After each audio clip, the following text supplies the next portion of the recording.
You've heard of the 5 love languages, but are they real? Do they actually mean something? And if so, do they apply at work? Do they apply to other things? We're going to talk about all of that today, and I think you're going to appreciate the answers. Thanks for joining us. Welcome to The Grit Show, where our focus is growth on purpose. I'm your host, Shawna Rodrigues, and I'm honored to be part of this community as we journey together with our grit intact to learn more about how to thrive and how to get the most out of life.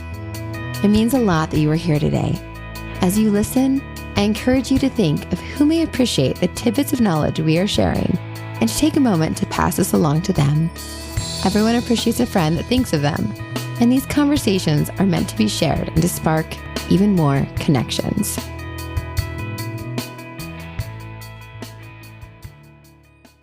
Before we get started talking about the 5 love languages, we get to celebrate. It has been 2 years since the Grit Show first launched. Isn't that hard to believe? 2 years now. This is why we have more than 100 episodes, because we've been putting out content and connecting for 2 years now. July 26th marked our 2-year anniversary. So we just had to take a moment to celebrate and be very excited about the fact that more than 5,000 views or listens have occurred since this podcast launched, and it's very exciting to share this with all of you and have you be part of this. After all, you are what makes this happen, right? It's very exciting to be part of this community. So thanks for being here and for making it possible that we are still here and still sharing information in ways that we can all grow and grow together and keep getting through and keep becoming more of who we want to be as part of this. So let's get to the love languages. Are they real? That's our first question. So my experience is largely anecdotal, and there is research to support it, right? But personally, the anecdotal part is what supports my belief in them, and I see them as 100% real. I've absolutely seen the impact that they have, and I feel like understanding them has added to my success, not only in personal relationships, but also my friendships, as well as help me at work, which is something we're going to talk about today more at the end of this episode. So I feel like the love languages are an excellent tool for looking at how to interact with others and how to understand more how others feel appreciated, loved, and cared for and cared about. It also helps in understanding that different people feel things differently, interact differently, and in general have different ways that we need to have our needs met. And it's important for all of us to understand that we all have those differences. So I feel like this is another tool to help us with that. So one of the greatest values I see in the love languages is that understanding we don't all experience things the same. And it's valuable to understand that people feel appreciated and loved in different ways. And if they're valued, they feel that they're loved. And so it's a way of doing that. When I first started this podcast a couple of years ago, as we talked about, one of my early guests, just a couple of months in, was Bethany Ann. She was a relationship coach, and we talked about love languages. So if you go back to episode 13, you can visit that conversation. We also talked about alignment in relationships, which was also valuable. But we started out with the 5 love languages and some great examples in there.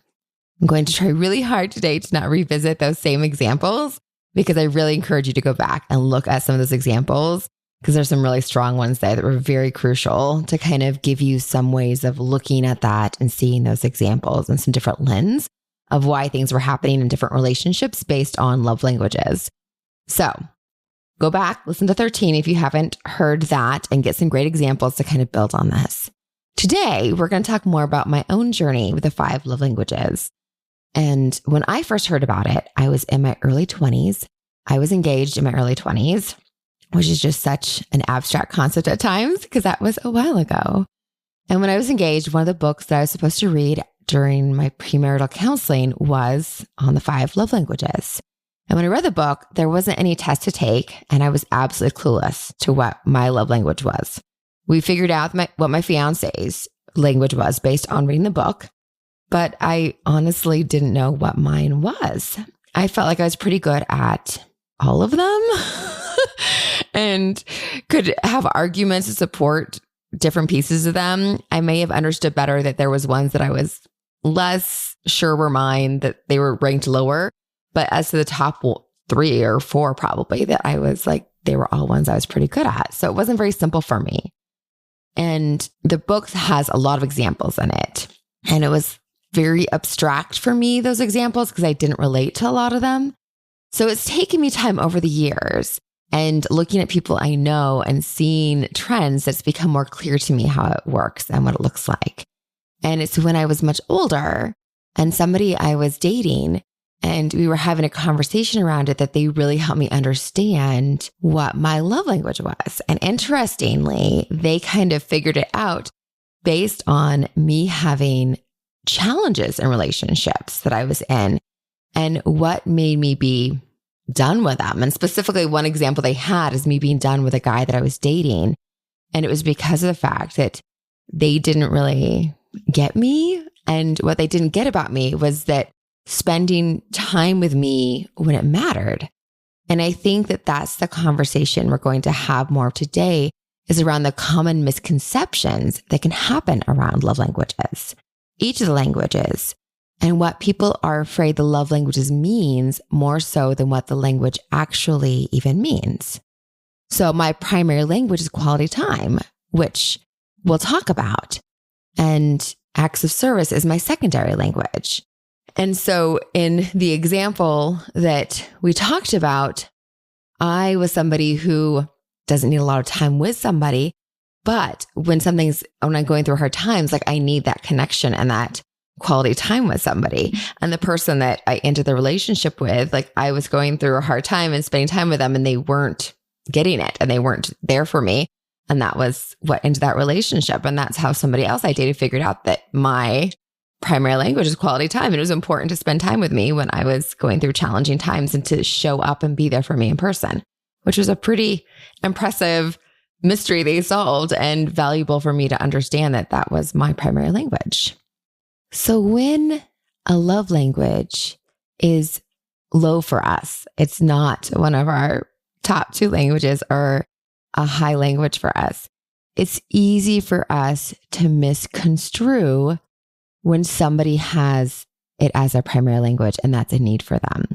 So in my case, my primary language being quality time and me dating somebody who misconstrued that as me needing to constantly be around them when that's not me is an example of that being a danger for that to be misconstrued. It's about the quality of the time and when I need somebody, that's the first thing you do is you show up. There's another story in my life where a large tragedy happened in my world. And one of my friends was like, do I need to get on a plane? That is my kindred spirits, as they would say in the Anne Shirley books, right? Is the person that understood what I needed was for them to say, like, do I need to get on a plane? And I didn't ask that of them, but they definitely got major friend points because that's what they offered to do, right? Because that is my primary language. A few of the other language that can be easily misconstrued is if somebody's primary language is receiving gifts, which I often say was receiving thoughtful gifts. Other people say tangible gifts, that if that's not one of your top languages and you're with somebody or have somebody dear to you, that's their top language, you can often misconstrue that and misinterpret that. The same as physical touch can often get misconstrued, words of affirmation. So each of these can be misconstrued if they're not your primary language or a high language. It can be a blind spot a little bit, and you can have misconceptions around it. So we want to minimize what your challenges are in that area, and we want to get rid of the negative intonations around it. So mine being quality time could be misinterpreted by somebody that doesn't have that as a primary language or doesn't understand it as like having to be with them constantly. And anyone that knows me knows I'm fairly independent and you don't have to spend a lot of time. My husband will tell you that he gets to golf as much as he wants and I support him doing that. I don't need him to be around me all the time. And I love to have time to myself. I like the quality time with me. So that's not what quality time means. It doesn't mean I have to be with somebody all the time. It means that I have to have that attention and connection and focus and that intentional time with somebody. And that's how I feel connected and close to somebody, is by having that. So when you have that quality time, like when we go to dinner, that we're not scrolling through our phones and not really talking or connecting or paying attention to each other. Like if we have that quality time and we're connecting and spending time and in that together, then that counts. And then we can go do other things and it's fine.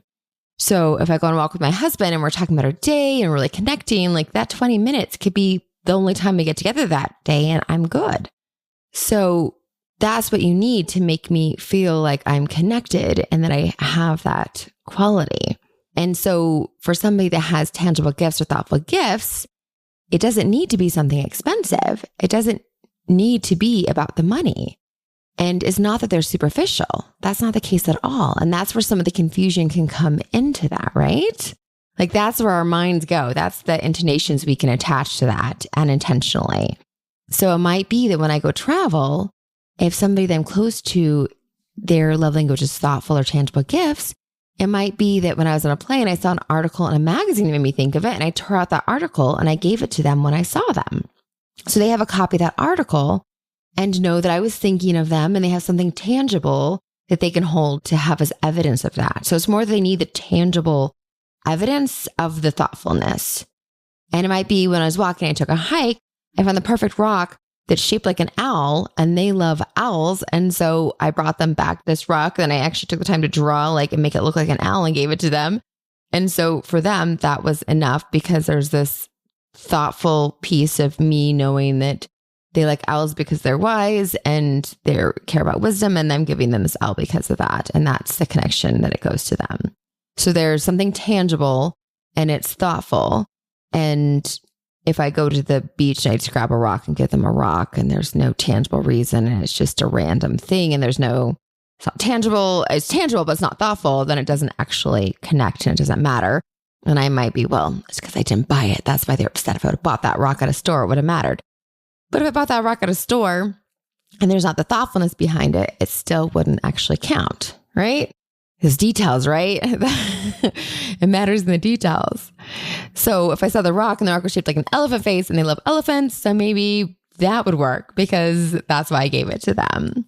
So the thought is partly what makes the difference. So the gifts being tangible and the purpose behind them is them having a tangible thing, the act of giving it to them and it being tangible is the importance, right? But it having thought behind it is the other element that is important. So if I was at a conference and I got a pencil, there's one conference that I went to where the pencils were like, they had little yarn hair on them.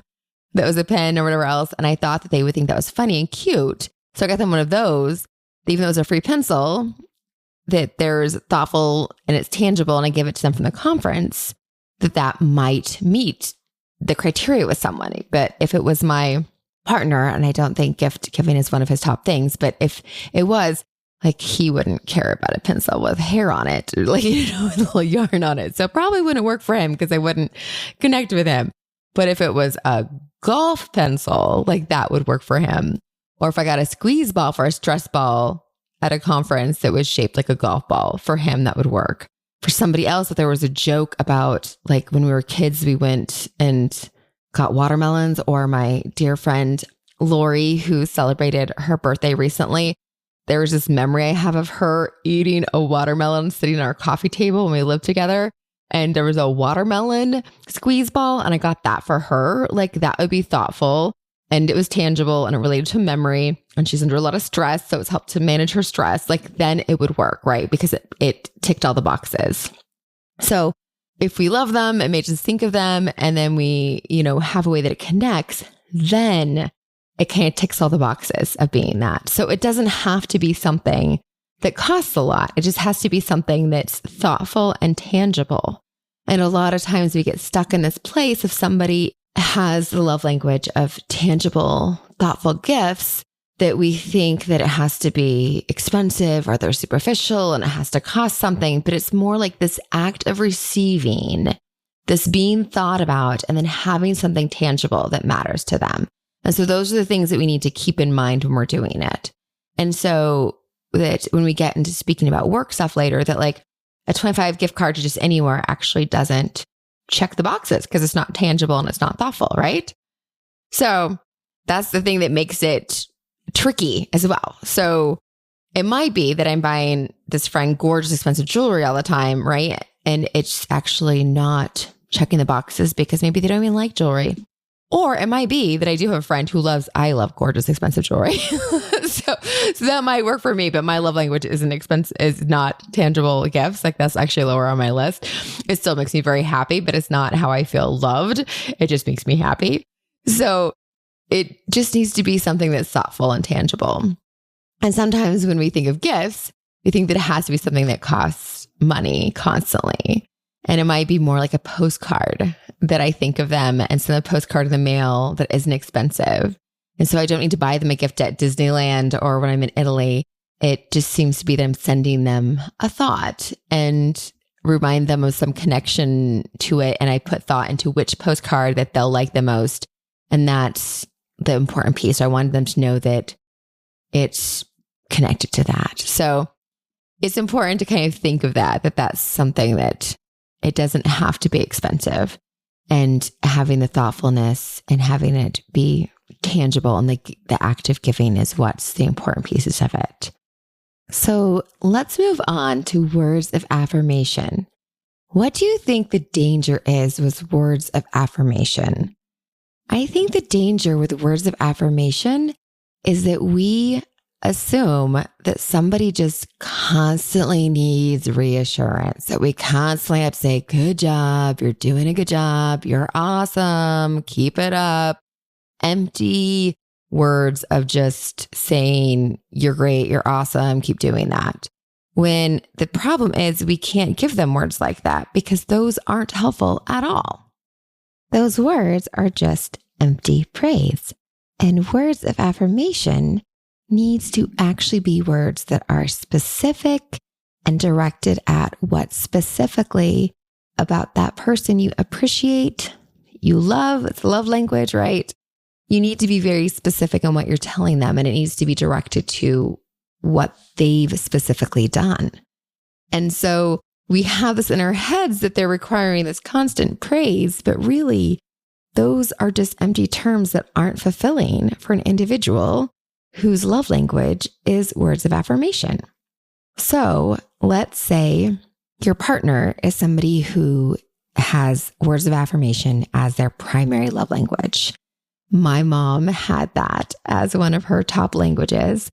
And for her, it needed to be very specific things. Like, I love the fact that you take the time to make dinner for our family because you really care about us. And this is your way of showing us that you love us, that you're making this dinner for us. And you did such a wonderful job making these grilled cheese sandwiches so they're super crispy and just the way we like them. And you can tell that you pour love into doing this. Or I really appreciate that you taught me how to make cookies and that we make cookies since I was a small kid. I didn't recognize how unique that was. I thought everyone's parents make cookies for them from scratch. And this is such a gift that you did this. And I love that you took the time to show me how to make cookies and spend this time with me because I'm a quality time person. And the time we spent together really meant a lot to me. So thank you so much for spending time making cookies with me and teaching me how to make cookies and how to can jam and how to do these important things that I really appreciate knowing how to do. So very specific to that person are the type of things you want to say to them. And sometimes your example might be related to how much effort they put into something and how much they really care about getting something done or how much work they put into it, right? So for one example, it might be one of your kids buttering toast. I used to remember when I was a kid and I buttered the toast and I did not do a good job. And one of my parents was very quick to point out that I did not do a good job. And my other parent was quick to point out that they should not be pointing out that I didn't do a good job. So I was not a words of affirmation person. If I was, though, that could have been something that was a challenge for me, right? So it could have been valuable to have said something like, I appreciate that you took the time to put the butter on the toast because you know how much that I love my toast and I love it buttered. And it's very thoughtful of you to make sure that my toast is buttered and that would have sufficed me being a words of affirmation person. And it would have been a truthful, specific thing being said. And it wouldn't have been necessary to comment to the fact that I didn't touch the corners with a butter and didn't do a very good job of buttering the toast properly. And because I have a background in early childhood, at another time, it'd be great to go up and actually support me buttering the toast and teach me how to butter the toast to the corners, right?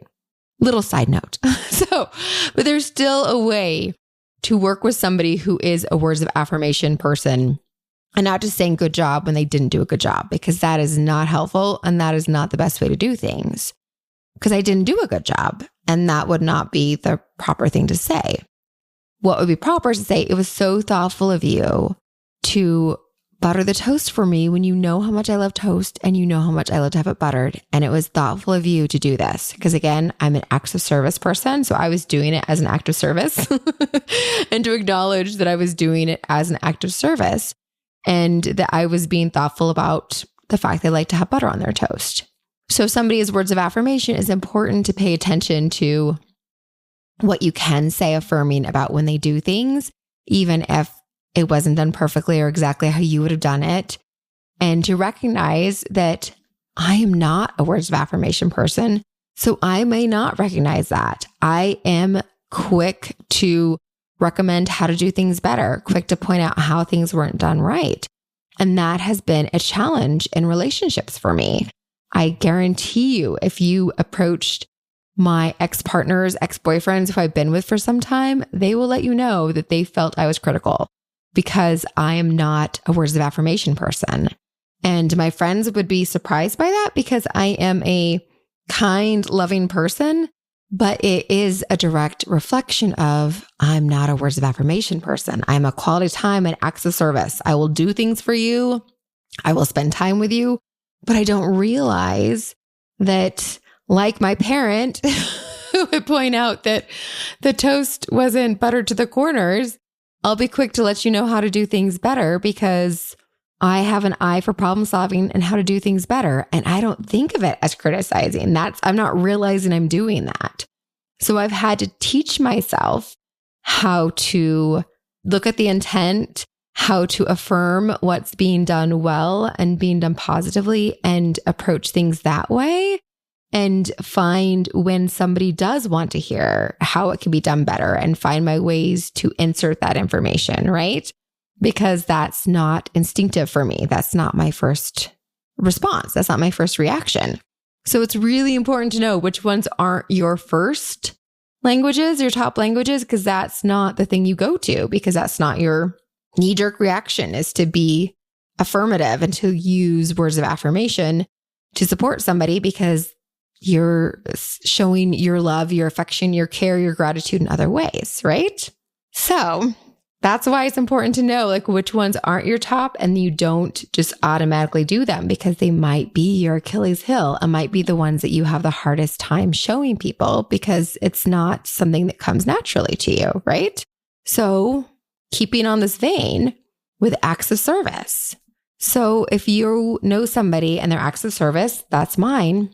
You might be thinking, oh, this person needs to be weighted on hand and foot because they require acts of service and they just need me to do everything for them because that's the only way they feel appreciated or they feel loved and cared about. And you might be surprised when somebody's acts of service that the small things can really count. I will add to this that when somebody's really depleted in any of these languages, it can be a bit harder to move the needle and have them feel full. Like they're appreciated, they're loved, they're acknowledged, and to fill their cup, it's so depleted that, and they're giving so much and doing so much for others that it takes more to fill that cup, right? But in general, when somebody's having this stuff done on a consistent basis, it doesn't take a lot, especially if it's being done intentionally and being done intentionally as an act of service and not being done begrudgingly. It can be as simple as getting them a cup of coffee or taking time to wash the dishes.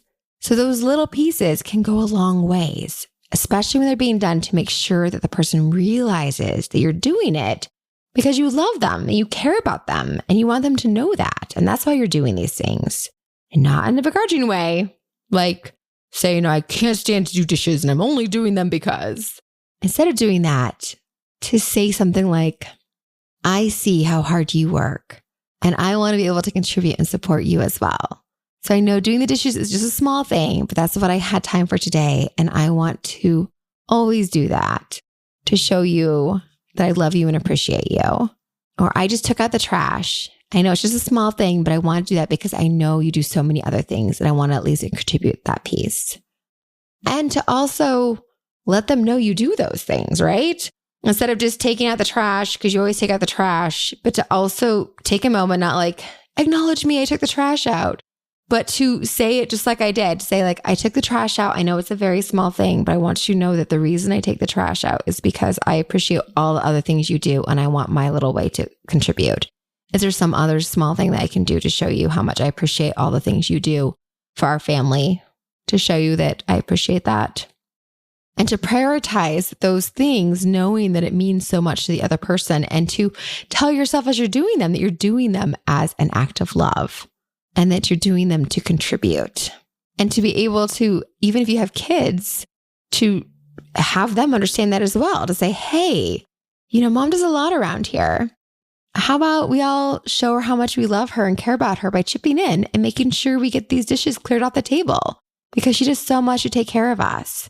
So it's really great when we do this and we chip in and do this stuff as well to show her how much we love and appreciate all the other things she does for us.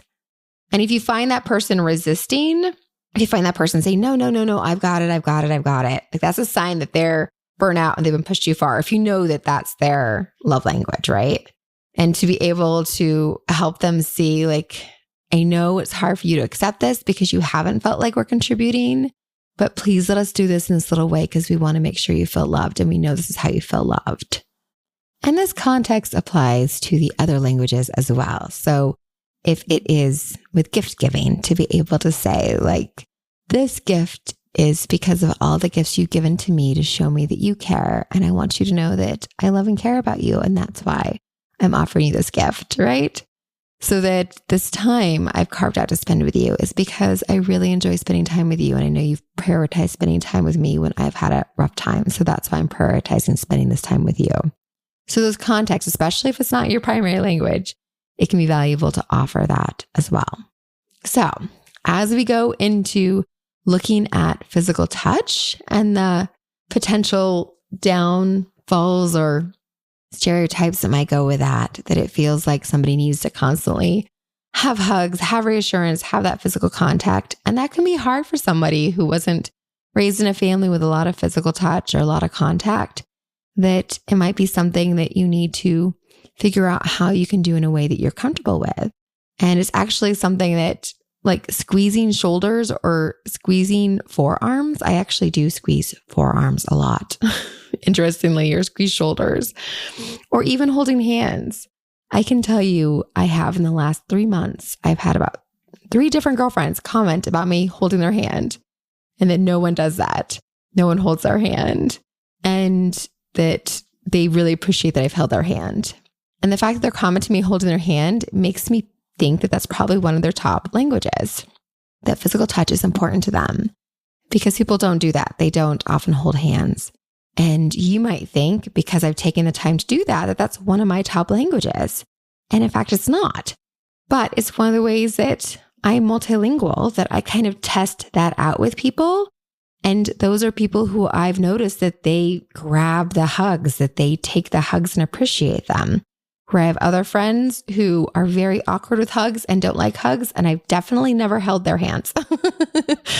I might have squeezed their forearm when they were going through a hard time, but definitely never held their hand. And so it is something that when I do touch their hand, if they're going through a hard time, and if they grab my hand back, chances are they're a physical touch person, and I will let them hold my hand as long as they need to, right? So it's important to test those things out with people that are important to you, because when people aren't getting those needs met, it's hard. People need that. They might need to have their shoulders squeezed if those are things that you're comfortable doing, and finding other ways to comfortably connect with them. Fist bumps, whatever that might be, to show that you're connected and being present with those individuals who need that support. You may be surprised how little things can go a long ways for those individuals. And what's low on our totem pole as it is for me, and gift giving is for me as well, even though a lot of people might be surprised by that, it really is. But I had a mother who that was high on hers. So I learned how to be good at that and support that, right? But I learned that language young. So I understand if people can misinterpret it because it's not one of my first languages, but it's something that I pay attention to, just like I do for physical touch. Because if it's important and you're important to me, I want to figure out what that is. And I'm very fortunate that I've had, like, my husband and some of my other long-term partners, that quality time was one of their top languages, even though it wasn't their first language. So it's great that they can connect with me on that level. And that's probably why I've been able to be successful in those relationships, because they get that and that I need that. And they be able to see that and support that. So being able to support the top language of your partner is kind of an important thing to be able to survive long relationships, to help them feel loved, to be able to speak their language and help them feel connected, right? And my other language is acts of service. And my husband is fabulous about making dinners for me. And he found an act of service he enjoys doing that speaks to me, right? And that's his way of showing me that he cares about me and he loves me, which I genuinely appreciate it, but never would have had on my vision board of having a husband who cooked for me. Never would have thought that was something, right? My dad was somebody who fixed everything from cars to every miscellaneous thing when I grew up. And I probably would have guessed it would be more like that would be something I would be looking for. But the dinner thing is amazing. And I see it as such and appreciate it, right? I would actually guess that most of my close friends have quality time as one of their top languages. And interestingly, I feel like I love to travel, and I feel a lot of people who love to travel, quality time is one of their top languages. So that's one reason that I'm drawn to people who love to travel, because I feel like that's part of that. And that if they're feeling dissatisfied, frustrated, overwhelmed, they like to travel because, like, that fills their cup, because they get to have quality time with themselves and with people while they're traveling. And that's part of that language being met, is being able to travel, right? And it wasn't until the job that I had probably 10 years ago that I started looking around at people I worked with and recognizing the love languages at work. And that's why I appreciate that they've changed it to language of appreciation for work, because that's a more appropriate way to do that. But to me, it was kind of how your cup was filled, how you felt acknowledged and connected, right? And so seeing it as language of appreciation is a valuable way to see it. And there was somebody I worked with, but I was like, oh, words of affirmation. When I give him feedback, positive feedback, he is just so much better about getting things done. So I need to do a better job about telling this person I work with when they're doing a great job. And this other person gets super excited when I bring treats into work, and I make sure that I save a muffin or one of the treats for them when I come into work. So this person, they like tangible things. They like tangible gifts. So paying attention to who I worked with and what things they responded to, and knowing that that made a difference. And another person, if I squeeze their arm, it was like something they needed. And they looked like they were having a rough day and having a hard time. And it was something to help fortify them and really help them get through. And when they did a really great job at projects, giving them a literal pat on the back was something that could make a difference for them. So feeling like they were being appreciated and they were being seen was supported by actual physical connection to help support that. And so to start figuring out what people around me, especially if they were having a hard time, what helped them feel more connected and feel like they were doing good work. Sometimes it was as simple as listening to somebody talk to figure out what their language might be of appreciation or love language, however you framed it.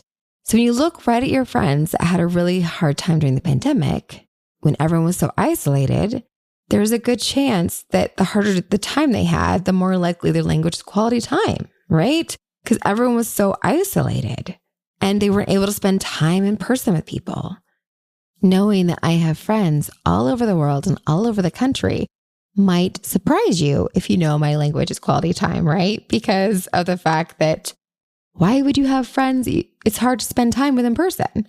But then when you realize I moved to Washington, D.C. and swore up and down I would not make friends in person because I had too many friends spread out all over the place, yet I could not live in a city and not have people I would spend time in person with. right? So that's why I have so many friends spread all over the place, because when I live somewhere, I can't help but make in-person friends because I need to spend time with quality people and connect with them. So that is how you can figure out that my language is quality time, because wherever I live, I make connections with people because I need to spend times with them. So it's valuable to take a step back and be able to say, am I feeling loved? Am I feeling appreciated? And could it be because the people around me aren't speaking to me in my language? If my languages are acts of service and quality time, and I have a partner whose language is words of affirmation, and they tell me all the time how wonderful I am, but that's not doing it for me, right? It doesn't matter that they think I'm wonderful. I want someone who's going to help me take care of things, who's going to water the plants, or who's going to take care of things by making dinner or doing the dishes, right? So it's valuable for me to know, wait a minute, I need to listen when this person is saying they care about me and telling me all the ways that I'm wonderful and talking about to my friends about how great I am, because they're affirming to me. And I need to say back things to them that are affirming to them, because that's their way of feeling loved. I need to make sure I'm doing that for them, and I need to communicate with them in that way. And I also need to be reminded when they are saying that, they are communicating to me that they love me because that's their language. And I maybe need to help them understand that I need to have them communicate with me, and by doing things and spending quality time with me. And what about with kids, right? It might be that you have kids that are like touchy and huggy and lovey all the time, and they need to be on you, and you don't feel loved by that. You feel like it's more needed from you and taking from you. And that might be their way of expressing love, right? And that might be their did. And it might be that we need to translate to them and give more of that affection back, instead of being frustrated that they want to be touched and held and cuddled and next to you all the time, because that's how they're feeling loved. And so having this understanding about languages and teaching them to kids, teaching them to our partners, teaching them to our close friends, and just having this awareness of the fact these things are communicated differently can be so powerful. So that we know that this is, oh, they're speaking to me. They're telling me that they love me. And so then I can hear it, understand it. But I'm also telling them back too, so they can speak my language and understand how we need to communicate and be able to say that for kids and for partners. I know that when you hug mom, when you give squeezes, you're letting me know that I'm loved, and you know how I feel loved. I feel loved when you help me out with cleaning things up around the house. And it's strange for kids to understand these concepts, but it's such a valuable concept for them to understand that that's how mom feels loved. Mom feels loved when you pick things up and when you put things away, and that's how mom feels loved. Or mom feels loved when we sit and have an ice cream together. And let's learn this when we're 7 instead of when we're 16 and we don't want to spend time with our parents, right? So I will hug and squeeze you so you feel loved, and you can help me clean so that I feel loved, because that makes me feel loved. So it's important that, we can go sit in the back porch and just stare at the moon together, because that's quality time. And that's the way I feel loved. So tonight we'll spend some time just sitting, staring at the moon, but I'll rub your back while we're doing it, because that's how you feel loved. And we'll stare at the stars and the moon, because that's how I feel loved. And just sitting together is meeting that need for me. So you'll have to make that understanding for our kids, for our partners, for our friends. To make those translations is such a powerful thing to get us all on the same page.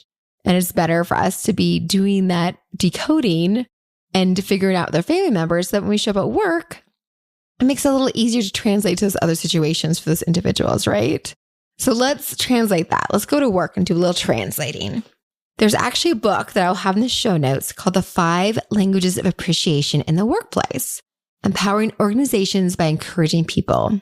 And it's fabulous because it's looking at doing that more individualized approach instead of the agency-wide approach that turns these things into being a value, right? And so if we're talking about giving tangible, gifts that is actually something that we can do individually and not something agency-wide that's just this reinforcement strategy about recognition, that is actually this way of appreciating and connecting and engaging employees, which is so key for retention and for people feeling appreciated and connected, right? Which we know is important.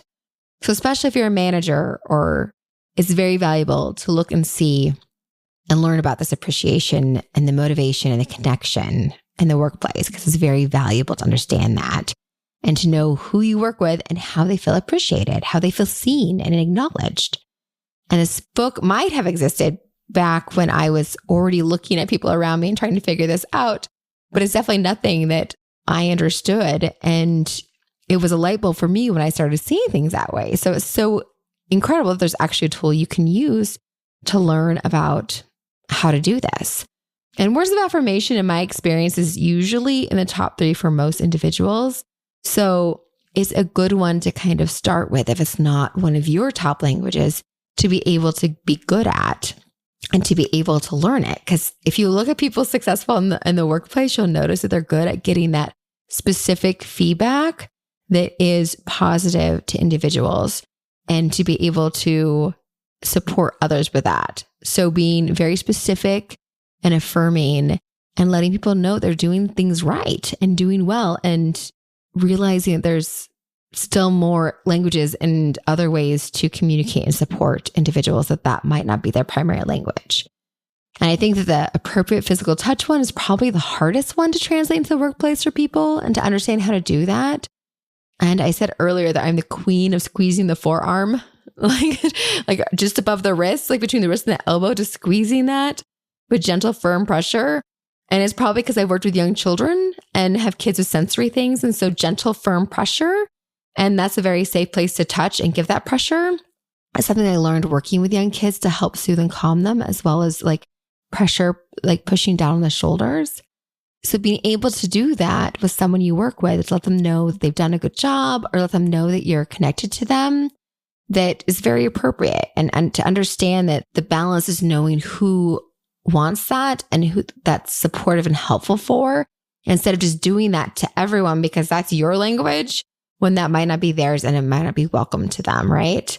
And to understand the meaningless gifts that are given to the whole workplace versus intentional things that are given. That these blanket acknowledgments, that people don't actually feel acknowledged by them. They don't feel like they're appreciated. And the individual approach, that people feel like it's deeper, and that this awareness is something that makes them feel like they are appreciated, and to be able to look at them as being connected and to have that engagement that we're all looking for, right? So that's what we're hoping that you'll walk away with. And that if you look at the book, the link will be in the show notes, and for you to have that. So that leaves us with the bigger question about, is there a test? And yes, there is a test for the 5 love languages. And I'll put that link in the show notes. We have that in the show notes back in episode 13 as well, when we first talked about this. And it's done by the original authors with Gary Chapman and their group that did that. And so that test is the one that I put in the notes. There's numerous tests that have to do with the 5 appreciation languages for work. And I don't put a link in for that because those are done by a bunch of different individuals. And I don't know that they've been tested and vetted because they don't go back to that initial link, right? So you can definitely look those up and take those and see for your management team. I know that I have one that I use when I do my consulting work, when I work with management teams. But again, I'm doing them in the context of me actually doing work with teams and having conversations around them. But if you just want to take one to see, you're welcome to do that. But there are groups and organizations that actually do work with teams around the languages of appreciation in the workplace that might be valuable for something more in depth for that.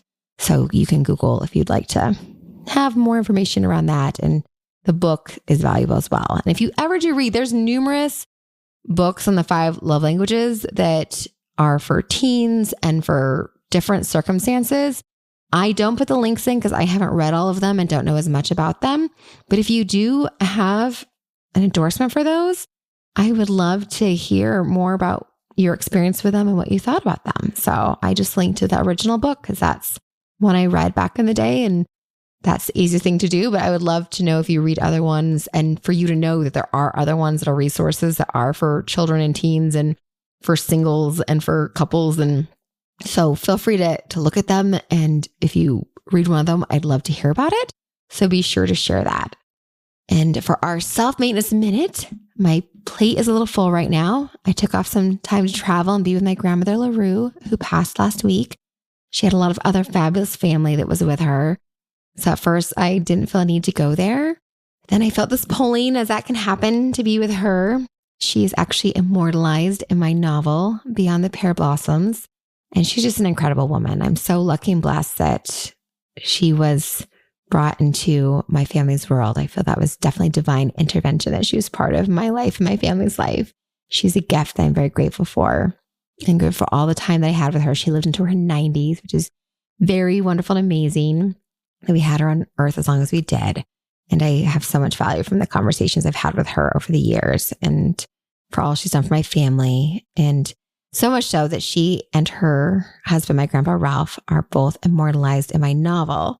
And they're the only ones that they have their actual names, and they're only in one scene in one chapter. It's hard to, in a fiction book, to hold true to who somebody is if they're going to be in much more than that, I feel like, at least in my opinion. So they're both in a chapter later in the book, and it's a fictional scene, but the way she carried herself and who she was in that chapter just 100% encapsulates that for me, and the person she showed up and how she was in the world and her wisdom and how people kind of underestimated her at times, I felt like, but she had so much to share. And I just loved her ability to see truth and hold truth and her understanding of things. She's a beautiful woman, so she'll definitely be missed, and I value her a lot. So I'm taking little breaks this week, extra tea breaks, breathing deeply when I need to, walking away from the work, even though it's not done as much as I want it to be done. But that took a bit of time to try to be with her and to be gone. So there's things that are a little stacked up, but taking care of myself and grieving a little bit's important. So I'm going to take time over the weekend, do a little bit of nothing, because quality time is my language. So that's my healing language as well, is to be slow and quiet. And that's just what I need. So whatever your language is, whatever your needs are, honor and find time for that. So I had a dear friend that offered to chat on the phone if I needed, but I just need to go on walks and sit and be quiet and do those type of things. So know what you need and follow that. And I think that your love language plays into that sometimes. So as you have people that grieve and have needs, keep that in mind as well. So thank you for being here today. Thank you for taking time to connect and continue taking step towards growth and bringing more ease into your life. Glad you're here. I value the time we shared together today. Thank you for making time to be here and to continue taking steps towards growth and bringing more ease into your life. I'd love for us to stay connected on Instagram at Shawna Podcasts or at the.grit.show. There's even a link in bio at the.grit.show where you can send me an email to let me know what you thought of today's episode. Hearing from you helps to make the effort that goes into producing these episodes worthwhile. After all, you're why I'm here. And since it's been a while since you've heard this, you are the only one of you that this world has got. And that really does mean something. I hope you realize that. I'll be back again soon, and I hope you're following along or subscribed so that you'll know and be here too.